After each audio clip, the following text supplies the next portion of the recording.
I married a guy I knew most of my life. We knew each other in high school and even went to prom together. But little did I know, I did not know him at all. I will call my now ex-husband Dirty Chad. Hey y'all, this is April. And this is Caroline. With Bloody Happy Hour. And we are bringing to you Dirty Chad. Get it on patreon.com/bloodyhappyhour exclusively for all the details and all the red flags. Caroline's finally telling her story. My truth.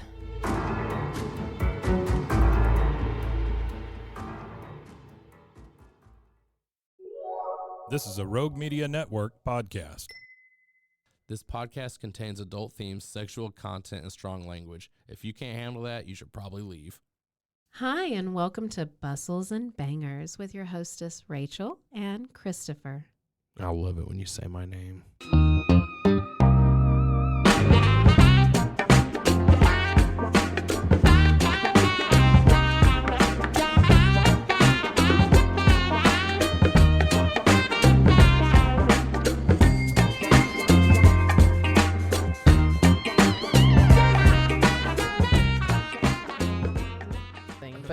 But fun fact for everybody out there, it's actually since we recorded the first episode, it's been 3 years. So we're back now, and we're ready to do the second episode, long awaited episode 2 of Hearts Kathleen Surrender. Morgan's Hearts Surrender to Cat People. Yeah, it's good to be back. I missed you. We were together for the 3 years. No, we were separated for at least one of those years. That is true. You were gone for quite some time. So if anybody noticed, which you might not have, there were a couple of weeks we didn't get an episode out. We've just been going through some life shit, but we're back at it. So I'm ready to start. Yes, we're here for you. I said that I missed you. I missed you. And no, you didn't say it naturally. I'm just coming back to tell you you fucked up. I'm not say it again, though. Well, you didn't like it when I did say it. Now you don't like it when I don't say it. I didn't like when you didn't say it when I first said it. I miss you too. I'm like looking at your eyes through these. What are you gonna say to that? I love you. I can only see your eyes through those things. It's weird. Okay. So anyway, hello everybody. Welcome to another episode of Bustles and Bangers. I can't believe I get to co-host Bustles and Bangers. Whatever. With your hosts, Rachel and Christopher Danger. And this is the nasty, filthy, smutty, sexy podcast where we read romance novels as cheesy or filthy as they may be, or dry, because that happens, or wet, because that happens. We're here to tickle your funny bone. Your fancy and your funny bone. Yeah, so we just kind of rip them apart, get into them, get mad about them, get sexy with it, whatever. So in this installment, we are reading the second part of Hearts Surrender by Kathleen Morgan. Now, one of the characters in here is actually named Morgan, or like Morrigan. And I'm like, okay, that's a little like conceited. The one that has the cat penis, right? Yes, he has a cat penis. So if you're just jumping on, which would be weird, you should probably start at the beginning. But it's cool. We like weird. So this is about a different planet, not Earth. And there are cat people and people called Bellatorians that come from another place, I guess. And everybody... Normal, like human people-ish. Yeah, sort of. As far, right? If you look at the front cover of this lenticular 90s looking cover. Anyway, yeah, so the people are the Bellatorians are relatively normal. Cat people are relatively normal, except they have some claws and a mane and some features about the nose and stuff, and they're more agile, and they have superpowers. Yes, and curved penises. Nobody described it yet. Oh. So at this point, what has happened is the cat people are all living happily on this planet. And the Bellatorians come, of course, to ransack it for its goods and burned everybody. You're living life good. Let's fuck it up. So they come in and they burn all of everybody and their people, and the cats people have to like go find a new home. And on their way to do that, they run into, well, the leader of the cat people runs into some Bellatorian females who were put out on this planet as like a, what do you call it? The party that comes out to kind of check things out first. An exploration. Yeah, party. something like that. Yeah.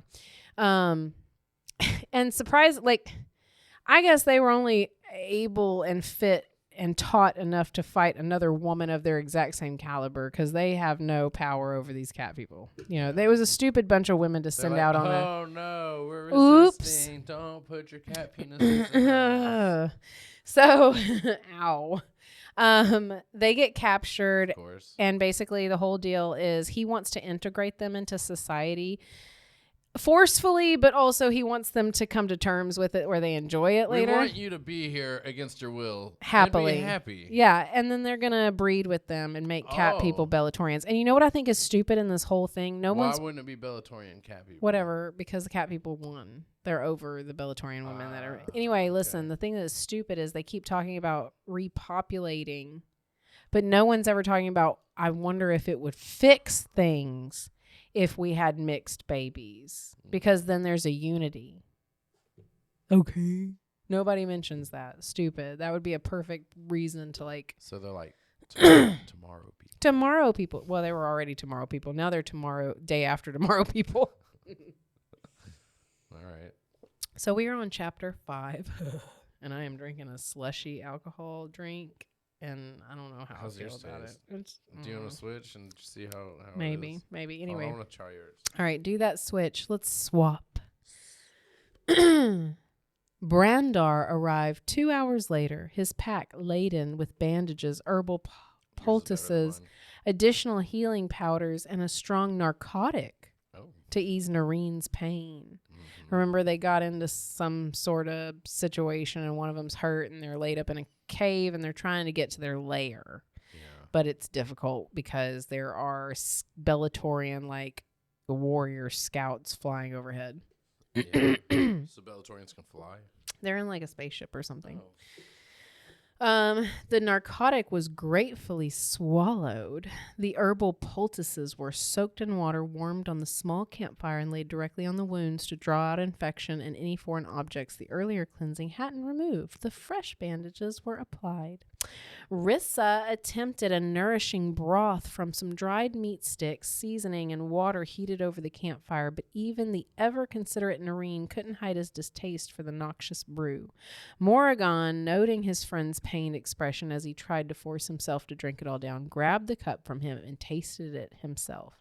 "By the 3 moons," he sputtered, spewing out the mouthful of broth in outrage. "What did you do to this? Are you trying to poison him?" "Poison him?" Rissa cried.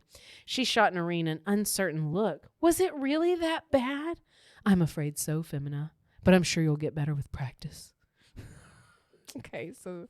Why do cat people need to cook their food? I don't know, because they're half people. Because they're half persons. Person? Yeah. Hey, so am I having a weird feeling? Did we already do the second installment, or is this really the long... No. Did I go ahead of myself? Okay, stop. Okay, I was like, damn, no way. Okay. Dang, that's a lot. You know how far we're Dude, going? you have no idea. This is Oh a my God. fat pussy book. Dude, strap the fuck in. 'Cause Yeah. This shit is gonna Strap be a in minute. and strap on. Hold on, try that. Oh. You might want to switch. I don't know. Oh, no, that's... Oh, no. Mine's way worse. No, right? no, no, Yeah. no, no, no. They're color-changing straws. That was disgusting. That was like drinking sunscreen. It's pretty bad. We can just share this one. Well, no, I mean, All right. Anyway, so moving on. Oh my God, that is not going to be good. Double fisting that. Yeah. Don't do that again. You're so brave. I didn't like it. Well, neither did they. They didn't like the soup. Oh, yeah. The soup is gross. No soup for you. So, well, if you're so displeased with me, Rissa countered, why not just let me go? Surely a woman as stupid and unskilled as I isn't worthy of mating with one of your precious catmen, much less bearing a cat child. Right. Think how slow and ignorant any offspring of mine would be, having a mother like me. Well, just because you can't cook doesn't mean we can't cook, girl. Well, my great and glorious lord, what do you have to say now? he has to say Puts that hand on forehead, pulls out dick. get on your knees, girl. There's hope. A good dose of cat's blood would improve the limited intelligence of any offspring of yours, he snarled. It's worth a try at any rate. He took her by the arm and turned her back toward the packs. There are additional meat sticks, journey bread, and dried fruit in the packs. See if you can manage to find them and lay them out for our supper. No cooking or additional preparation is required. Oh, supper. Supper. Oh, we have to sip for supper. Sip for supper. I didn't even highlight it. I missed it.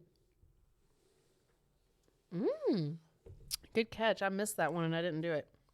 So if anybody's jumping on, we have a Bustles and Bangers drinking game. You can sip, shot, or smoke when you hear the word supper. Speaking of smoke, we seen a car on fire. Oh my God, the second car on fire this year. And the other day when we were driving, we saw a guy dressed up like as a big foam mascot type Mario, all yellow and orange, like he had the fire skill or whatever. And he had his actual dog on the front of his little motorcycle. We've been seeing some weird shit. This town's weird. Yeah. I love it. Everybody should check out our social media and share the weird shit you've seen or share some funny, nasty little memes. We love that. So if you're interested in checking us out, find us at www.bustlesandbangers.com, or you can find us on Facebook, Instagram, and TikTok at Bustles and Bangers. If you want to see a little bit more of us, you can find us on like Instagram or TikTok at Gypsy Danger 317 or Christo, the number 4, Danger. And we have some other spicy content that if you DM us on our less spicy content, we'll tell you where to find it. So anyway, moving on. Oh, wait, what's she talking about? Why don't you just get them yourself? Oh, because the stuff he just told her to take out of the backpack. So anyway, they're going back and forth, right? Why don't you just get it yourself? And he scowled and blah, blah, blah. He's thinking in his head how catmen never strike their females. The few that ever did were severely punished, their mates given to another, and now that females in their scarcity were an even more precious resource, no one could dare be permitted to harm one, even one such as Rissa, who dearly needed a lesson in respect, not to mention obedience. And he said, if you refuse to help prepare the meal, you can just do without it. Fine, she hissed. She's already turning into a cat person herself. Yeah, they've said some things about her as a feline type of woman or whatever.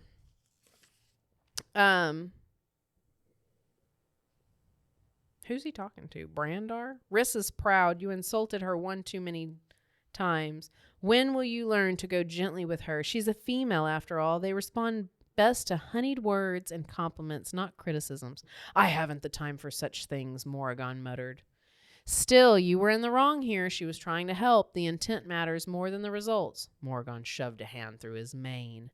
What do you suggest I do to ease those prickly feelings of hers? Why not offer her a bath instead? The hot springs down below the cave looked quite appealing, and females love to bathe. No, it wouldn't be safe, nor not with other atroxes? Oh my God. Atroxes possibly out there. I wasn't advising you to let her go alone. Oh. Wait. She'll never agree to it. She's not going to bathe naked in front of me. You don't have to watch everything she does. Nor do I want to, his friend growled. He added the chopped up meat sticks and a chunk of rehydrated food to Noreen's platter. It's not as if I would find any particular pleasure viewing her nudity. When it comes to sheer animal attractiveness, she can never hope to compare to even the plainest cat woman. Is that an insult? Why do they call them cat women? Why wouldn't they have a whole other name for their species? They would not call themselves cat people, cat women, catmen. That's ridiculous. You'd be like, we're the felinotropes. It's obvious that this book was written after this war took place. Felinotropes. And Kathleen was probably made a it up. Vellatorium. She made it up. So she was just telling them. This whole book is fake. So the only problem that remains is convincing Rissa she's totally safe in your hands. Okay, so he's saying, of course, she's no danger from him. You know, he's trying to get her back to the lair. He's trying to do his procreative duty. That's it, right? Which is... Fuck her. Fuck her. Fuck her. Fuck her before supper. He has a time limit. So, Is she gonna end up with like 8 babies? Dude, I don't Did know, we like talk about 6 that? at least. I think we mentioned it, but yeah. So they're going back and forth about how there's no way he finds her attractive, but he is does. but he is remembering the heated response to her recently, and he does want her, and she wants him, and the fire that had blazed between them was both unexpected and intensely disturbing. Morrigan had never thought it possible to desire a female of another species, especially a female of the enemy. Yet when he recalled the exciting sensations the feel of Rissa's soft hand against his mouth had stirred, even now he could almost smell the sweet essence of her, taste the heady flavor of her skin. Morgan swallowed a savage curse. This wasn't at all what he'd intended to remember. Such recollections were best forgotten. Rissa must remain as she'd been intended, an object to be used in the ongoing quest to ensure his people's survival. An object, a Bellatorian object. But then why are you trying to integrate him to society and make him like you? Just rape him then. I mean, don't. Whoa. They say that in here. They say that in there. There's this whole look. I'm sorry, but everybody who is listening to this needs to know that most of these fucking books these women are writing are getting hot off and talking about, but they might rape us. Oh no. But now then they suddenly fall in love with them and it's okay and consensual. But then right after they get married, then the guy's an abusive piece of trash. And the girl's like, you used to try and rape me all the time. Now we're just sitting here not doing anything. Now you And won't you're even a take me to the movies. Yeah, you fat fuck just watching cops sitting around not doing shit. Yeah, that's something I've mentioned in some of the other books too. Oh, and let me just backtrack real quick. Like, this is not the podcast for you if you have any triggers, because I'm not going to stay across the line. I'm going to cross it. I'm going to step over. We're the line crossers. We're the line crossers and the check walkers. Yeah. So, what was I going to say? They write about our escapades in the newspapers. So anyway, yeah, so these books are very confusing because also I've said before, it's interesting because you're never going to know if they're successful after they get together. Every one of these fucking romance novels is where they are ragging on each other. They hate each other. It's the ugliest bitch he's ever seen, but somehow he loves her. I just love it. And then he's She's rude. super ugly, but she has a huge ass. Booty. But then they love them, and then they're like, but I don't know if this will ever work. You're so fucking crazy. But your vagina's so slippery. It's so ridiculous. So anyway, don't you dare come after me for what I've said, because Kathleen has that word that I said in here somewhere. I probably just skipped over it on the last episode. Kathleen. We need to sit down and ask if you're okay. Boo on you, Kathleen. Anyway, I don't promote anything that hurts anyone ever. You better stop. But I also am like, let people do what they want to do as long as it's not hurting anyone. Consent is the most important thing in the world. Yeah, okay. Consent. All right, where are we? And the top of the building. As he drew up before Rissa and squatted before her, another cutting remark rose to his lips. He squelched it with the greatest of efforts. What do you want now? Thought up some fresh insults to hurl at me, have you? No, my remarks were uncalled for. You were trying to help. Noreen most bluntly pointed that out to me. And so blah, blah, blah. They go back talking. So I guess they're trying to like doctor him up again. Oh, he mentions, let's go take a bath. And he's like, I'm going to come guard you. And she's like, how close are you going to be watching?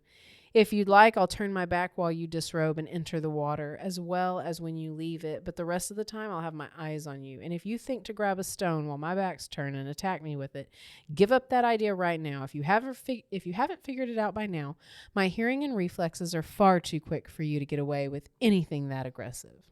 So don't even think about it. I think you're flexing, my dude. I don't think you got none of that. Well, it says I hope she grabs a rock and smacks him in the fucking head with it. She might. He'd never seen a female disrobe so quickly in less than a minute. Rissa had her boots, jacket, and breeches, which is another sip. Minute. Yeah, less than a minute. I can disrobe in 10 fucking seconds. Maybe cat people just take their time. All right, so if you hear breeches She's not a cat person. in a book, it's a sip for the Bustles and Bangers drinking game. Everybody out there, be responsible. Briefly, Morrigan speculated on whether she'd worn anything beneath that blue-green garment of hers. As he watched her cavort like some sleek white sea creature in the bubbling, steaming waters, the early rays of the rising sun setting her aglow. Though initially wary of him and careful to keep all but her head and neck submerged as time went on and the warm waters relaxed her, Rissa became more playful. She was carefree, delightful, laughing in girlish abandon as she swam as close to him as she dared, then turned and sped away. Morgan grimaced and shook his head. Rissa was the most unpredictable, disconcerting female he'd ever met. One moment she was defiant, sharp-tongued she-cat. The next, a sensuous, exquisitely desirable woman, and the next, a teasing, mischievous little girl. And he suddenly wasn't so sure he'd ever know how to handle her. The thought angered him. With a frown, Morgan tossed the container of cleansing sand to Rissa. It sank beneath the water, then bobbed to the surface. Time to finish your bath. We can't linger here. Will you please turn while I complete my bath? No, just finish and be done with it. You're in no danger from me out here. I'd be a fool to take you now with Atroxes roaming about. She hated him. He angered her, confused her, frustrated her, and he thought her too shy to bare her body to him. He thought her foolish to imagine he was so less crazy he'd risk their lives for a quick and sordid mating. He thought he had her cowed. He thought wrong. Rissa grabbed the container of cleansing sand. In 2 quick strides, she moved toward him until her torso was bared. Then, with a defiant lift of her chin and toss of her long hair, she opened the container, scooped out a generous amount of cleansing sand, and began to lather her breasts and belly. Morgan watched every muscle in his body going taut and rigid. One hand moved to fist upon his thigh. The other gripped the side of a tree whose branches hung over the spring. Oh shit, she's getting naked. Look at her, she's got bathing sands on her. What the fuck is a bathing sand? Honestly, like when they said that, it sounded really good, and I wanted to know where to buy some. Yeah, where can we get some? You have to go to fucking Cat Plant. I know. Please put the recipe in the back of this book. What is it? It sounded so nice.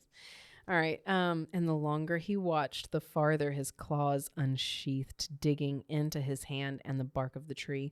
The barely leashed tension emanating from the Catman wasn't lost on Rissa. She saw the hunger glitter in his eyes, sensed the smoldering emotions, felt his desire. His excitement stirred something equally fevered in her, something that both attracted and frightened her. But she refused to back down, refused to let him control or intimidate her, even in this most basic of ways. Rissa had seen the impact of a beautiful woman on a man time and again, and though she'd never had any inclination to use it, she suddenly needed to see what effect her own feminine attributes would have upon the Catman. It was wrong, unfair, and dangerous, but Rissa no longer cared. She was tired of Morgan having all the power, all the control. Just once, she wanted to control him, if only for a few brief moments, bathing naked in the spring. The consequences be damned. Just once, she wanted to torment him the way he tormented her. Oh. Haven't they been like walking for like 12 hours? Like, well, yeah, they're finally in a cave now, and they've been attacked, and there's an injured one, blah, blah, blah.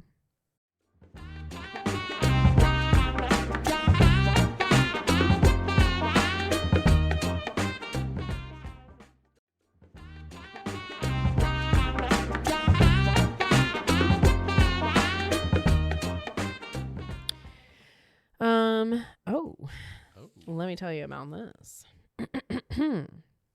She arched back her head, unabashedly revealing in the spray of warm water misting her face and body the slick sensation of the cleansing sand as it lathered into a rich foam, and the cool caress of the pre-dawn breeze that tingled across her skin and tightened her pink nipples to taut little buds, and revealed as well in the heated glance of Morgan, raking her body, searing her flesh again and again.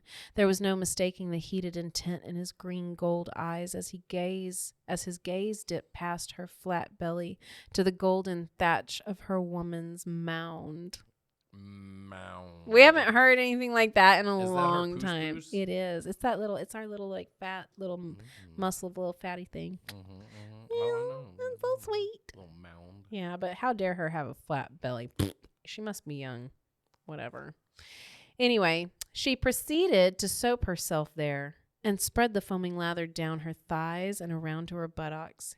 He glistened now with a fine sheen, but whether from sweat or from the warm mist of the hot springs, Rissa didn't know, and the sudden tautness to his loincloth at the juncture of his thighs was but further evidence of the effect she was having on him. He's got a little boner. Yeah. So I feel like we need to add to the Bustles and Bangers drinking game when they have silly little words like mound or things like that. So sip it.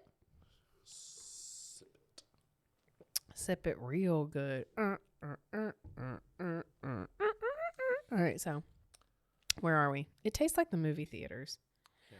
Like I should be at the movie theaters. Do you think they miss? Oh, man. Do you think they mix the alcohol up good enough in here? There's 5 shots. Man, I need a napkin. You know, last time we came in here to record, people knew that we needed tissues of some sort in here, and now they're gone. I'm not using the elephant. Don't even think about it. The mammoth. Sorry, excuse me. Okay. Blah blah blah. Oh, so he realizes what she's doing, and he gets mad. Now she's feeling a little bit shamed. She's like, maybe I was a bit of a bitch, or maybe I'm not. I don't know. I don't know how you get shamed from that. Anyway, I'm finished with my bath.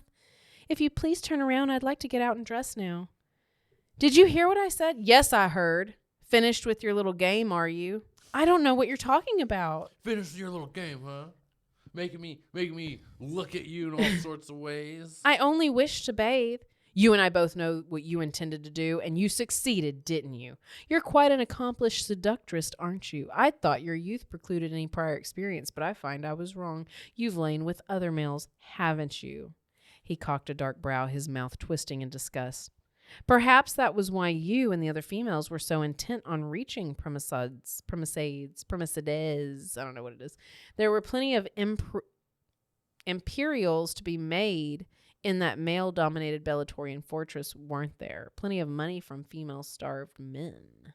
So anyway, she gets offended because he's being an asshole. She storms out or something, or they get back or whatever, and Noreen, the one that's hurt, and she's kind of buddying up to him, immediately knew something was wrong. And he's like, Rissa, Femina, what's wrong? Femina. What has he done to you this time? He's the most despicable heart. Oh, I read that. Hard-dickest guy I've ever met.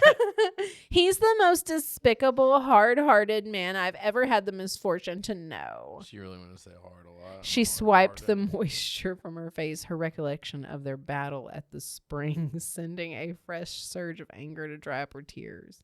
He accused me of being an alley walker. He did say it. Walker. He what? You're a huss. You're a hoe. Do you still have your maidenhood? Noreen asks her. She goes, what?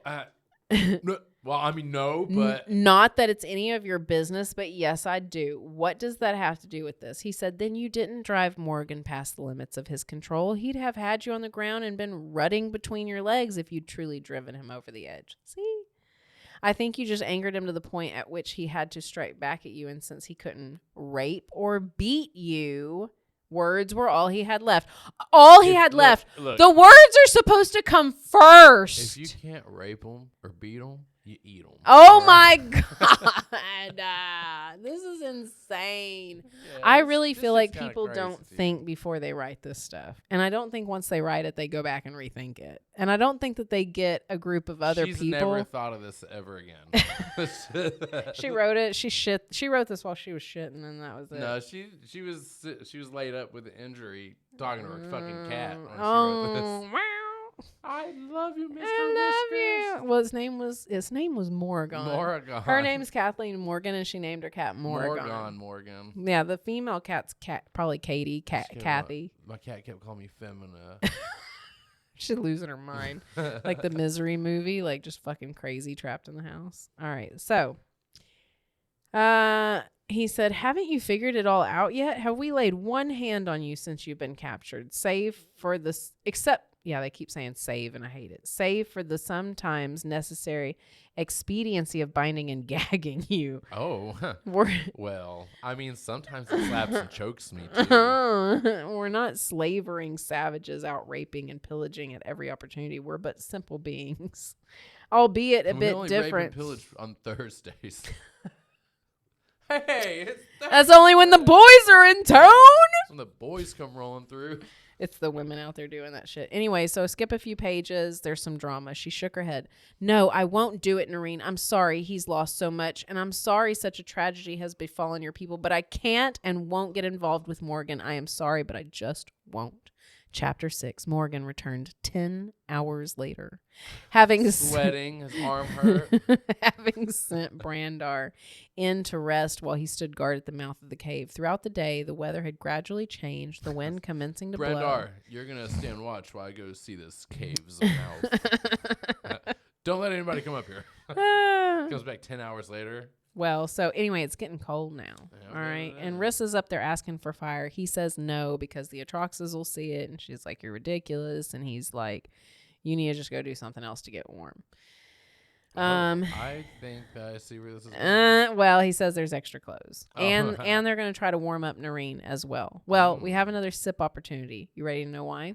She followed him back down the tunnel into the cave. The light of the perpetual flame box, In the light of the perpetual flame box, Morgan dragged over 2 large packs and began pulling out Domare hide tunics and breeches from the first of the packs. He tossed the small set over to her. Rissa fingered the leather shirt. Oh. It was soft, tanned to a smooth, pliable texture that felt like Serica cloth, but was much thicker and sturdier. A pale beige in color, the tunic was long-sleeved and ample in length. Its neckline was scooped slightly, the front laced with leather thongs halfway down the front. A few bits of beadwork decorated the upper chest area, but other than that, the garment was simply made. The breeches were equally soft and pliable, fitted with a drawstring waist and undecorated. What are you doing? Hey, did the mammoth consent, Christopher? Did the little mammoth stuffy consent? Let her go! That's kind of like what my bush looks like, right? It's so soft, though. I wish ladies really felt that soft.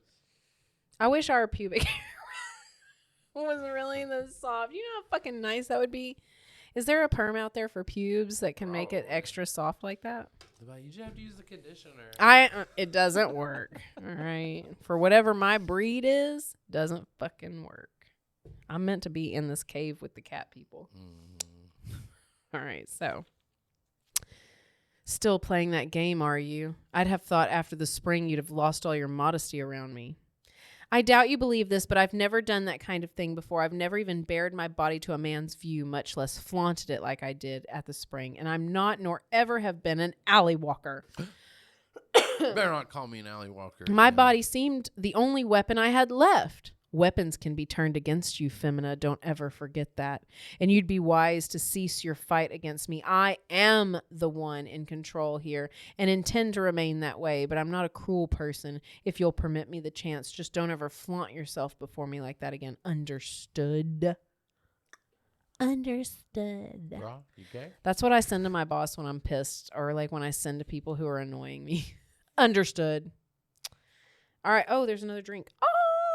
Skip down. The breeches were considerably more difficult, especially when Rissa insisted on averting her gaze for the entire process of pulling the breeches up past his knees to his waist. Morgan and Noreen exchanged amused looks at her embarrassed attempts to respect Noreen's modesty after his loincloth was discarded to ease the donning of his breeches.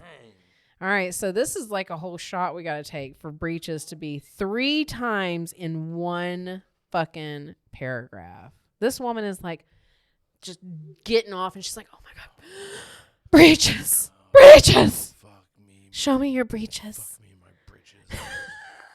Fuck the breeches off me. God.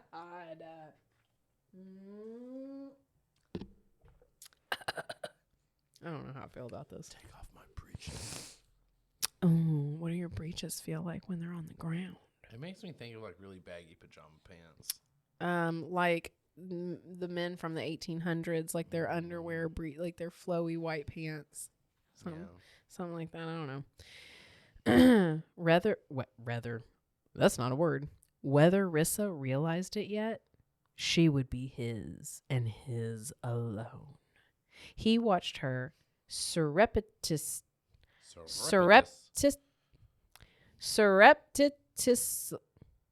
What the fuck? Surreptitiously. Nope, that's not right either. Fuck all that bullshit. SURREPTITIOUSLY. As she worked to settle Noreen down once more and tuck the blankets and additional fur cloak Morrigan had extracted from the second pack, snugly her long blonde hair shining like silver in the flickering light of the perpetual flame box, fell like some luminous veil down her shoulders and back.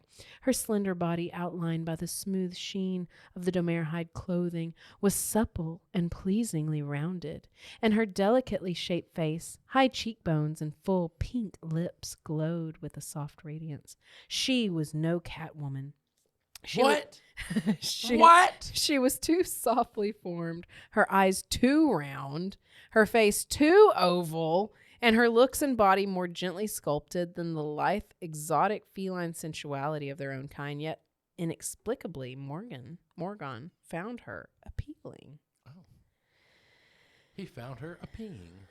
So, something most of the Catwomen truly proved to be infertile. Okay, so down a ways we find out that, as history would have it, feline women aren't very big producers of children, so they kind of have to take these other alien women because the other women are not producing babies fast enough or in abundance enough to repopulate fast enough. Oh, because they got killed so fast. Yeah, so many they're of them. not as powerful as they thought they are. I know, but they have cloaking abilities. Their superpower is invisibility and mind reading. And y'all still couldn't survive. Idiots. You could tell they were coming with mind reading. Yeah, I would have said. You could turn invisible to make sure they didn't see you. And you still died. I would have said I don't want to have babies with your inferior species. Yeah, dude, y'all are some punk asses. Without the warmth of a fire tonight, it was imperative they all sleep close to one another. No. So anyway, they paired Brandar and Noreen up, and Morrigan takes her to bed. Her throat dry, her heartbeat accelerating. Accelerating. Celery. Accelerate. Rissa placed her hand in his and allowed him to pull her to her feet. She opened her mouth to ask Morgan what he wanted, then thought better of it. All right, something about, I wrote a note, she doesn't fuss so Noreen can rest. I don't know. But the power Morgan held over her emotions was something else altogether. When he looked down at her, his green gold eyes glinting dangerously from beneath dark, straight brows, it was all she could do to overcome the strange, aching feeling that welled deep within her belly. Somebody's getting horny. All right, so. What is this? What is that feeling? What is that? Perhaps she hated him most. Pushing on. Why does my pussy feel so tight? That's what happens. We get all swole up. I do like that. I do like it too. I like when it's a little achy and then you come and enter me and it relieves it, but like in a weird way. Like, oh, yeah. All right. You are mine, Femina. It wouldn't be acceptable for you. You're mine, Femina. Yes, for you to sleep with another male, however innocently. We don't normally share our mates. Anyway, at some point she thinks like, okay, well, at least they don't share their mates. So lame. Yeah, boring. Like, I'm trying to bang 2 cat people. No, she didn't want to have to. She didn't want to get passed around. So anyway, she's getting ready for bed, right? Yeah. And she says, 1 minute, please. And she braids her hair in one braid to go to bed. Okay. And it makes him think of his wife. Apparently, she used to do that. Oh. So he's getting all again. I like single braids. And he has to give her one of his wife's sleep clothing. Uh-oh. Which, if you're a cat person, why are you covering up at all? Yeah, why do you have clothes? Yeah.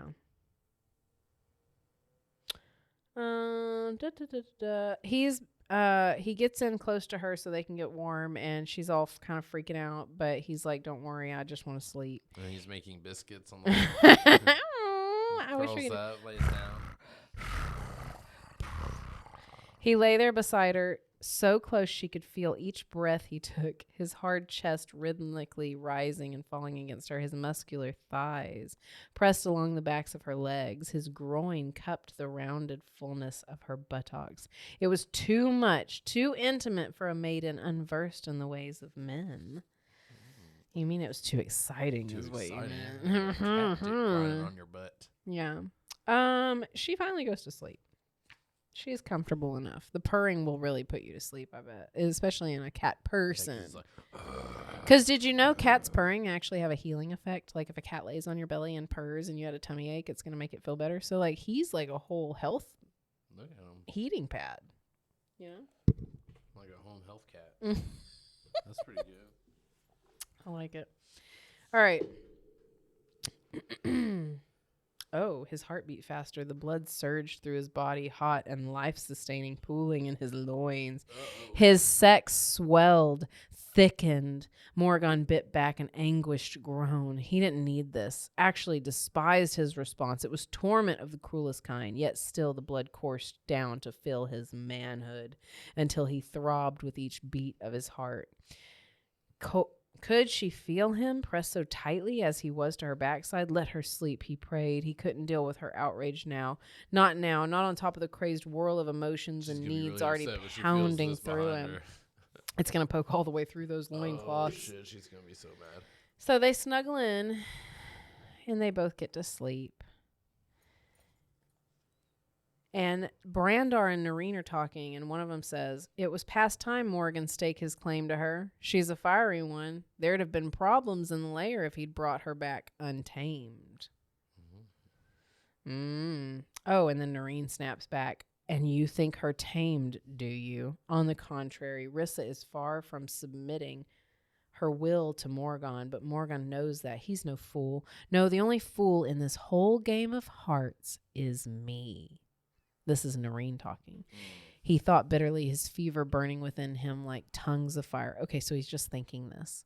I chose Rissa for Morgan, all but forced her on him, and now I find I regret that act. Find I resent my best friend as well. Fool that I was.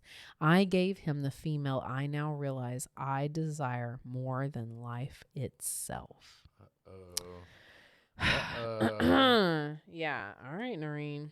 Well, so chapter 7, Morgan woke early the next morning to find himself flat on his back, and she's like sprawled out on top of him. So he like tries to like scooch away without making her notice. And of course, they're all thinking about their bodies are touching and his dick is hard. And anyway, she wakes up as he's trying to get out of her, and she's all freaking out. "What do you think you're doing?" And he's like, "Excuse me, but you were all wantingly over me." And she was like, "Are you kidding?" And he's like, "My God, I hate you." So that's what that was about.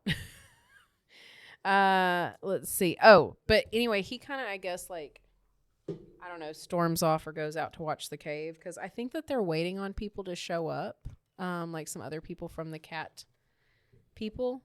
And yeah, so she like starts feeling for him. So she's like, "You should come back in where it's warm." Anyway, so they start talking. They start getting to know each other. And then she's like, "Hold me."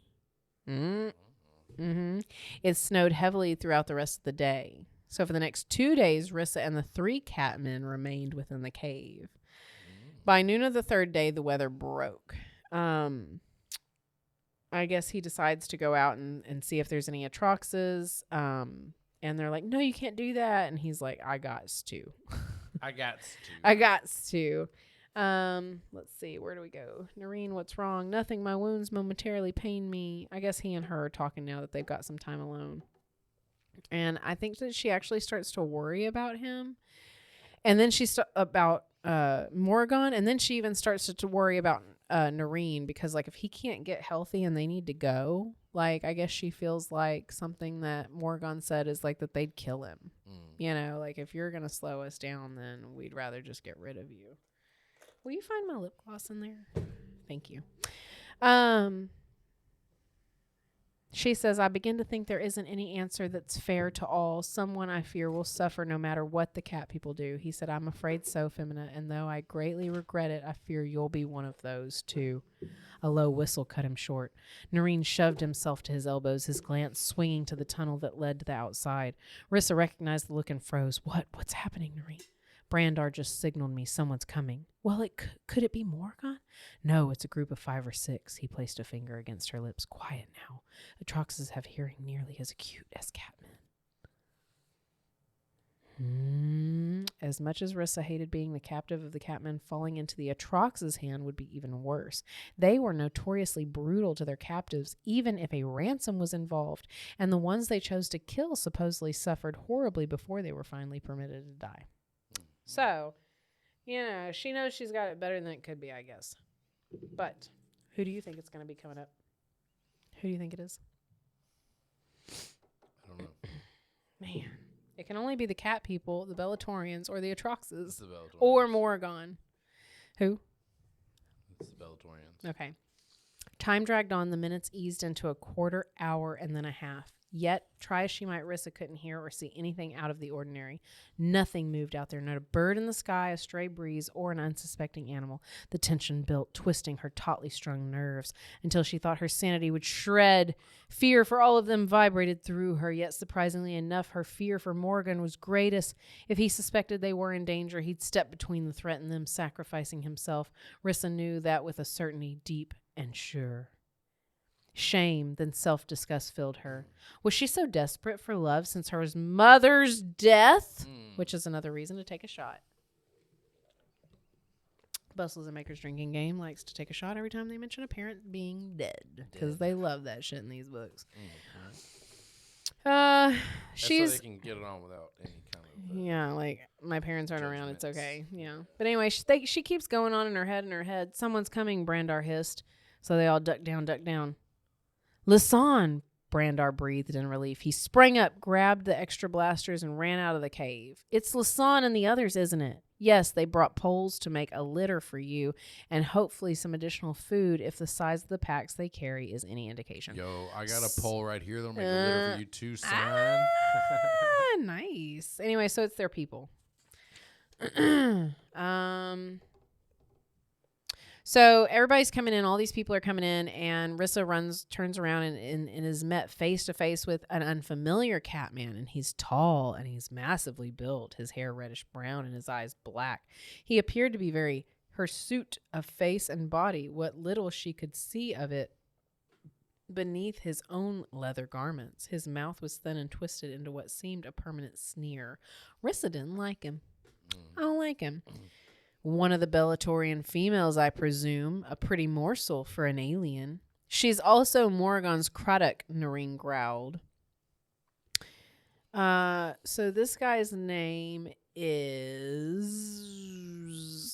I can't find it. Fucking, who cares? Anyway, I guess Noreen stuck up for her because the guy was being a dick. So they're all buddying up some more. Some catwoman, a cat lady, a cat female is coming in. And she's kind of being harsh. Like, let me see. And she, like, pushes Rissa away. Her name is Agna. She's about 35 years old. Cycles old, excuse me. Though not exactly pretty, the healer was still striking with her pale blue eyes and thick mane of lightly gray-streaked black hair. That's how I hope to be described. That's the cat person I want to be. This is my character. Okay, more drama, but I didn't do anything to highlight what the drama is, so it must be lame. All right. Anyway, I'm pretty sure it's just like inner drama about that woman and how she treated Rissa, and now Rissa's feeling like maybe she wished she had gained some authority there. Like, she didn't like that she was feeling... Anyway, so we're on chapter 8, and I skipped a lot. The Catwoman raised a mocking brow. Indeed, she has a lot to learn, or you'll soon be forced to beg at other cook fires. Okay, so... somebody was talking to the Agna person. I guess somebody told Rissa to cook up, and somebody said, maybe she could use some help with that. So another opportunity to offend her. They left the next evening as dusk washed the plains and foothills in soft shades of mauve and violet. Brandar led out scouting the way several hundred meters ahead, followed by Morgan and Rissa. The 2 litter bearers carrying Noreen came next, Agna, Lisan, Craddock, and the additional Catman bringing up the rear. The small band traveled through the night until the trail into the Cerritos Mountains became too treacherous, even for Catman's sure-footed agility and acute night vision. A few hours before dawn, they made camp in a rocky gorge.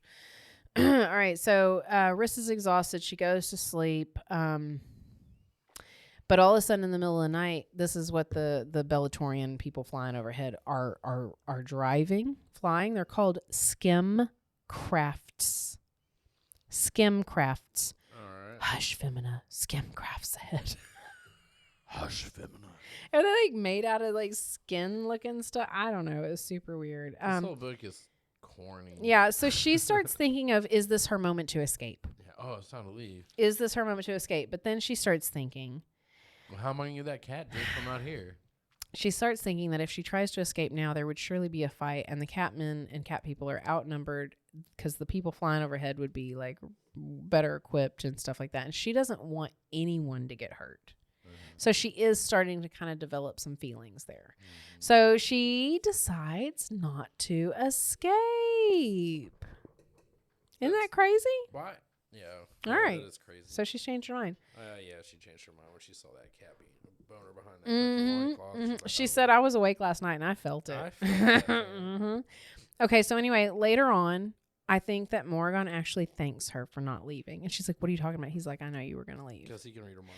Well, I think he didn't even try or need to, but like just the tension in her body and you know, like, hey, this is an awesome opportunity for her to try to jet out, but she didn't. So he starts talking about how bad off their cat females are. And it says, we've only 50 females left. Only 3 have conceived and hope to bear cat children whom we pray will be delivered safely in the next few months. Our fear is that the others are permanently sterile. So for some reason, because they said pray, I said we need a drink because we put it on the drinking game that religious connotations are a drinkable offense. A drinkable offense. Yeah. All right, let's see if we're almost done. How much time do we have? Where am I at?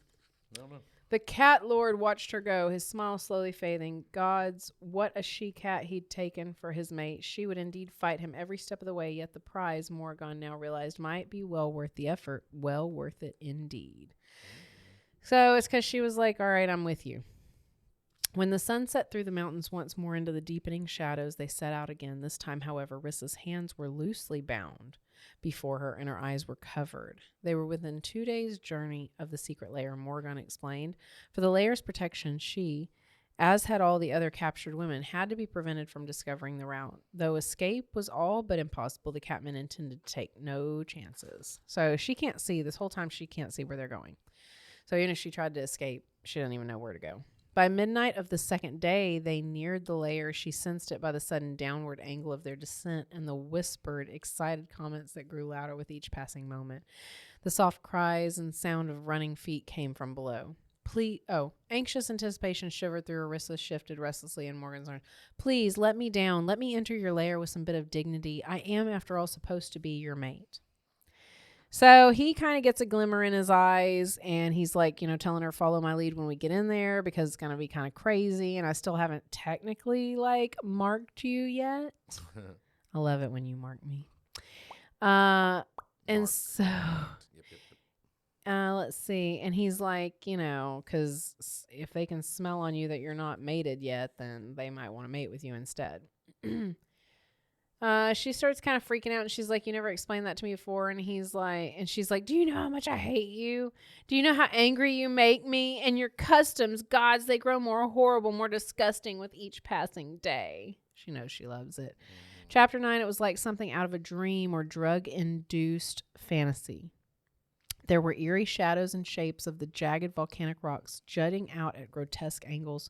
From the sturdy sides of the mountain, the glittering, glassy bits of obsidian that speckled the duller, more porous lava-spewn rocks gleamed lustrous in the bright moonlight. The rough tread ran beneath Rissa's feet, strange that she hadn't realized its significance before. Morgan had been right to blindfold her. There there was only one part of the Cerritos Mountains, if Rissa recalled correctly from her Agrican video tutor lessons, that was so heavily volcanic it would explain his mention of hot springs as well. All right, so let's see. We're almost done. He tells her to have courage because I guess he feels that she's getting a little nervous. Their first meeting is always the most difficult, but it's the most important. She said, I'm not afraid. You don't need to hold me so close. And she's like telling him to keep his inquisitive fingers in the proper place. He chuckled and stilled his hand, seemingly of its own accord, splayed to encompass the span of Rissa's upper arm and stroked perilously,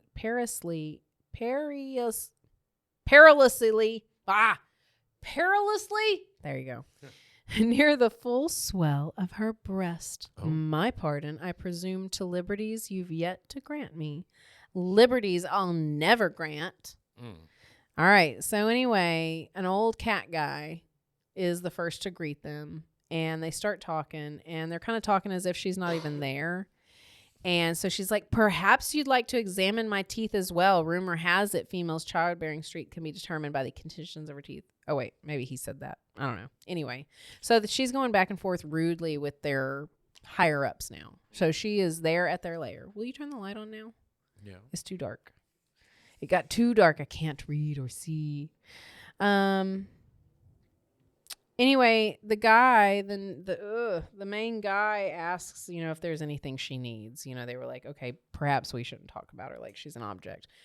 And she basically said she wants to go sleep somewhere. So he takes her to go sleep. Oh, this might be when he gives her the nightgown. Yeah, they start talking about, she meets his mother. Oh, that's fast. Yeah. Well, I mean, they're not really. It's been days. They've been trekking up to the lair. Is she sterile too? Well, no, but her husband was killed in that last thing. Perfect. Think about it. It's been like a year or two then since that. Other males could get in there and she's too old. Reproducing. She's too old. And she lives with him now. Oh, so he kind of talks like she might be crazy, but she doesn't sound too bad off. Then he's like, let me show you my lair.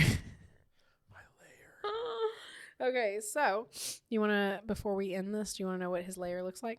Yeah. It wasn't at all what Rissa expected. It's like a giant cat cage. The main stone chamber of a round shape and moderately roomy size was comfortably, if simply, furnished. Several perpetual light boxes illuminated the room, kind of like in Minecraft. Huh. That's what I was thinking. Bathing everything in a soft blue-violet glow. A square stone hearth sat in the middle of the room. Several smoked haunches of meat hung over it from a wheel-like apparatus suspended from the ceiling. Off to one side was a long wooden table of rich red-brown robur wood, lovingly hand-rubbed to a smooth sheen. 6 chairs of similar workmanship were stationed around it. 5 books, which is another reason to sip, because anytime a book is mentioned within a book is a sip for the Bustles and Bangers game. All right, they lay on the table. 4 more were stacked on one of the chairs. 2 large carved chests sat against a far wall, along with various cooking pots, plates, cups, some farming implements, and 3 blasters. Pew, pew, pew, pew, pew. Wah, wah, wah. You own books? She asked Morgan. But the ban. So anyway, they start talking about whether or not he's illiterate. So Wait, can you read? Yeah, he takes offense and he's like, if you're asking this, and she was like, no, I'm so sorry, you're right. I shouldn't ask that. That's not really what I meant. I just was surprised. And he's like, no, I can't read. Yes, exactly. He says no, but we are trying to teach our people. How do you do that if you can't read? How well, do you teach somebody to read can. Somebody can. I mean, maybe he can read a little bit of something. I don't know. So anyway, here's the books, which is another sip because they mention them again. Mountains. 10 treatises on the philosophy of ages, very impressive, and Hesionia's secrets of the crystal makers, not to mention the Eludian proverbs, moral justice, and Tenoris's maxims. Have you read all these books, Morgan? Okay, so now hear me out. I need you to look these up. I know he owns them. There's no way those are real fucking. What if it is? Look it up. God damn. How do you spell all those crazy shit? look up the Hesionia's Secret of the Crystal Makers. It's HESIONA''S.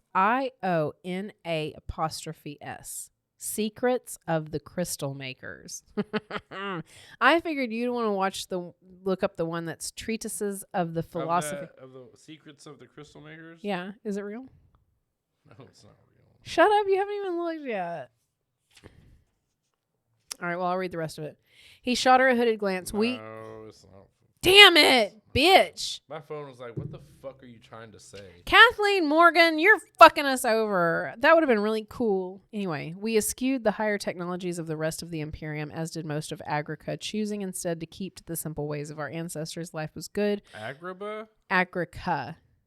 Like Africa. Oh. Agrica. Because she's super, she can make up these 3 names of these really existential books, but she couldn't come up with a better name of a planet. They didn't progress, and so he has plans to try to progress them. And she's like, what did you plan to do, Morgan, with the books? It's the weirdest question. The way, he was like, teach my people to read. The question, what did you plan to do with them, Morgan? What the fuck do you think somebody's gonna do with books? I was gonna cut a hole on them, lube them up, and fuck them like yeah, what the fuck? Like, we were gonna do crafts. Yeah, since you're not putting out those books, Will. Anyway, he gets mad at her at some point, and he blows up. I've been mad at her this whole book. Well, she'd never seen such virulent anger, such a soul-devouring need for revenge. He was getting mad about her dad being the killer and all that stuff, and how fucked off everything is. And let me down. I can't bear for you to touch me. He's like, I'm sorry that you saw the bitterness that got the best of me. Bitterness? You were terrifying, Morgan. Yet you meant them nonetheless, didn't you? Because he's trying to apologize for his words. Oh, yes, it does. As long as you harbor such hatred for one of my people, you harbor at least some remnants of hatred for me. Just go away and leave me, please. So he's like, do you intend to sleep with your boots on? And she like throws her boots off. Okay, so this is when... You intend to sleep with your pants on? Those pants on? You intend to sleep with them panties on? With those titties covered. She uncovers them. Uncover them titties. This is when he gives her his wife's nightgowns, and he gets all like... Again. It was... Okay, the sleeping gown was silky sleek and fit her well. Rissa noted as she slipped it over her head and smoothed it down her body. Sleeveless, scooped low in the front to reveal the full swell of her breasts. It was a garment of subtle. I hate the word subtle because it looks like I should say subtle. Subtle seduction.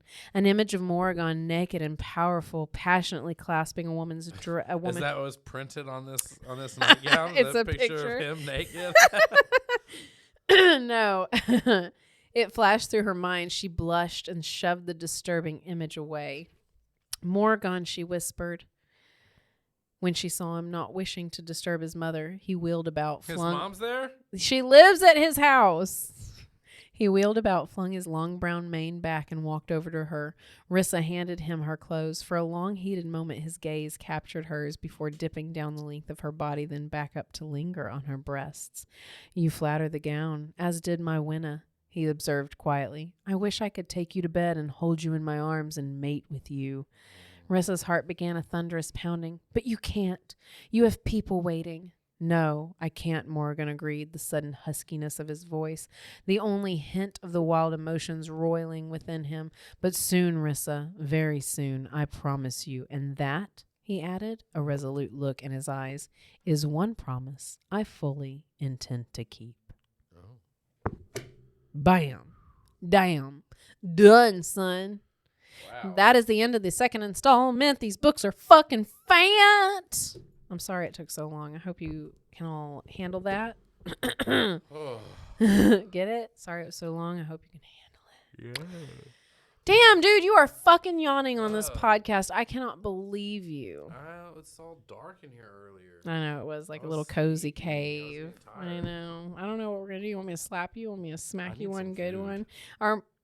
Our friend and wonderfully talented massage therapist literally told me, and I will say this on air, that I need to backhand you more often because it's better for my back muscle. It would work it out. So she said, follow through with it. So now every time you're behind me, I've been allowed by my massage therapist as a physical healing tool to just slap the shit out of you backhandedly. Excellent. Well, I'm glad she did that. I'll tell her thanks. Okay, so anyway, thanks for listening to another installment of Bustles and Bangers, another episode. Again, if you are interested in listening to some other ones that might have been a little faster, a little nastier, because some of them go slow, that's okay. Foreplay's all right. You can check out more of our stuff at www.bustlesandbangers.com. You can check us out on Insta, TikTok, and Facebook at Bustles and Bangers, or you can check out the rest of our shit on the other shit and like our shit, rate our shit, only 5 stars. If you want to give us any less than that, don't. But we love you and we appreciate you listening to our nasty, filthy stuff. We love you. Bye.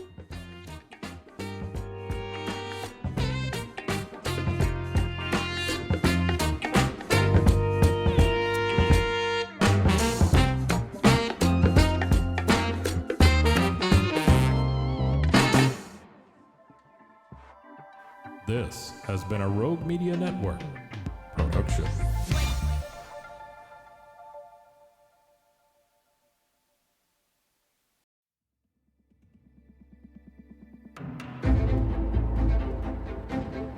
I married a guy I knew most of my life. We knew each other in high school and even went to prom together. But little did I know, I did not know him at all. I will call my now ex-husband Dirty Chad. Hey y'all, this is April And this is Caroline. with Bloody Happy Hour. And we are bringing to you Dirty Chad. Get it on patreon.com/bloodyhappyhour exclusively for all the details and all the red flags. Caroline's finally telling her story. My truth.